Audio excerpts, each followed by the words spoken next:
ಜಮ್ಮು ಮತ್ತು ಕಾಶ್ಮೀರದಲ್ಲಿ 26 ಜನರನ್ನು ಬಲಿ ತೆಗೆದುಕೊಂಡ ಭಯೋತ್ಪಾದಕ ದಾಳಿಗೆ ಸಂಬಂಧಿಸಿದಂತೆ ಭಾರತವು ಪಾಕಿಸ್ತಾನಕ್ಕೆ ಪ್ರತಿಕ್ರಿಯಿಸುತ್ತದೆ ಎಂದು ಅಮೆರಿಕದ ಉಪಾಧ್ಯಕ್ಷ ಜೆಡಿ ವ್ಯಾನ್ಸ್ ಹೇಳಿದ್ದಾರೆ. ಇದು ವಿಶಾಲ ಪ್ರಾದೇಶಿಕ ಸಂಘರ್ಷವನ್ನು ತಪ್ಪಿಸುವ ರೀತಿಯಲ್ಲಿ ಪಹಲ್ಗಾಮ್ ದಾಳಿಯಲ್ಲಿ ಭಾಗಿಯಾಗಿರುವ ಭಯೋತ್ಪಾದಕರನ್ನು ಬೇಟೆಯಾಡಲು ಭಾರತಕ್ಕೆ ಪಾಕಿಸ್ತಾನ ಸಹಕರಿಸಬೇಕು ಎಂದು ಹೇಳಿದ್ದಾರೆ.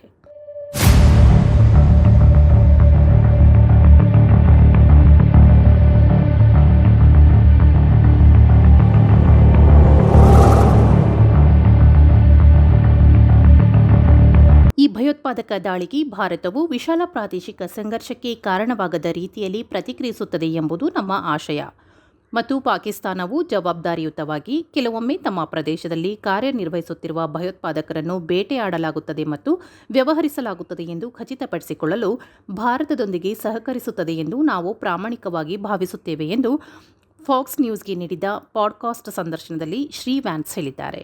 ಕಳೆದ ತಿಂಗಳು ಅವರು ಪ್ರಧಾನಿ ನರೇಂದ್ರ ಮೋದಿಯವರಿಗೆ ಕರೆ ಮಾಡಿ ಭಯೋತ್ಪಾದಕ ದಾಳಿಯನ್ನು ತೀವ್ರವಾಗಿ ಖಂಡಿಸಿದ್ದರು. ಜೀವಹಾನಿಗೆ ತಮ್ಮ ತೀವ್ರ ಸಂತಾಪ ಸೂಚಿಸಿದ್ದರು. ಭಯೋತ್ಪಾದನೆ ವಿರುದ್ಧದ ಜಂಟಿ ಹೋರಾಟದಲ್ಲಿ ಅಮೆರಿಕ ಭಾರತದ ಜನರೊಂದಿಗೆ ನಿಂತಿದೆ ಮತ್ತು ಎಲ್ಲಾ ಸಹಾಯವನ್ನು ನೀಡಲು ಸಿದ್ಧವಾಗಿದೆ ಎಂದು ತಿಳಿಸಿದ್ದಾರೆ ಎಂದು ವಿದೇಶಾಂಗ ಸಚಿವಾಲಯದ ವಕ್ತಾರ ರಣಧೀರ್ ಜೈಸ್ವಾಲ್ ಪೋಸ್ಟ್ನಲ್ಲಿ ತಿಳಿಸಿದ್ದಾರೆ. ಭಾರತದ ಪಹಲ್ಗಾಮ್ನಲ್ಲಿ ನಡೆದ ವಿನಾಶಕಾರಿ ಭಯೋತ್ಪಾದಕ ದಾಳಿಯ ಸಂತ್ರಸ್ತ ಕುಟುಂಬದವರಿಗೆ ನಾನು ಮತ್ತು ಉಷಾ ಸಂತಾಪ ಸೂಚಿಸುತ್ತೇವೆ ಎಂದು ಅಮೆರಿಕದ ಉಪಾಧ್ಯಕ್ಷರು ಎಕ್ಸ್ನಲ್ಲಿ ಬರೆದಿದ್ದಾರೆ. ಅಧ್ಯಕ್ಷ ಡೊನಾಲ್ಡ್ ಟ್ರಂಪ್ ಸೇರಿದಂತೆ ಅನೇಕ ಉನ್ನತ ಅಮೆರಿಕದ ನಾಯಕರು ಈ ದಾಳಿಯನ್ನು ಖಂಡಿಸಿದ್ದಾರೆ. ಇದನ್ನು ಭಯೋತ್ಪಾದನೆ ಮತ್ತು ಮನಸ್ಸಿಗೆ ನಿಲುಕದ ಎಂದು ಕರೆದಿದ್ದಾರೆ.